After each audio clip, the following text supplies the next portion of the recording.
Almost 7 years complete అయ్యి eighth year వచ్చిన తర్వాత మా ఊర్లో పండగ అయితే జరుగుతుంది. ఇన్ని ఇయర్స్ పండగ ఎందుకు జరగలేదని నన్నైతే అడగకండి. ఎందుకంటే ఈ క్వశ్చన్‌కి నాకే కాదు మా ఊర్లో ఎవరికీ సమాధానం తెలీదు.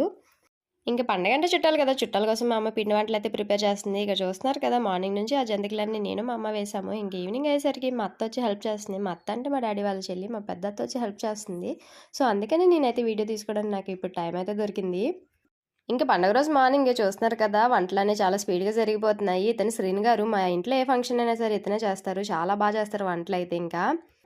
అదేంటో కానీ తెలీదు. పండగ చాటినప్పటి నుంచి పండగ అయ్యేంత వరకు రోజు వర్షాలు పడుతూనే ఉన్నాయి. చాలా ఇబ్బంది అనిపించింది. అదేదో ఇప్పుడు పడినా బావున్ను వర్షాలు అనిపిస్తుంది. ఇప్పుడైతే వర్షమే లేదు కదా! మార్నింగే టెంపుల్‌కి వెళ్ళినా నేనైతే వీడియోస్ ఏమి షూట్ చేయలేదు. ఈవినింగ్ వస్తాం కదా! అప్పుడు షూట్ చేద్దామని చెప్పేసి. ఎందుకంటే చాలా రష్ ఉంది మార్నింగ్ అయితే. ఇంకా మా టెంపుల్‌లో అమ్మవారైతే ఇలా ఉంటారు. పుట్ట స్వయంగా వెలిసిన పుట్ట. ఇంకా అమ్మవారి విగ్రహం ఏమీ ఉండదు. ఇంక నా ఫెస్టివ్ లుక్ ఎలా ఉందో చూసి కామెంట్ చేసేయండి.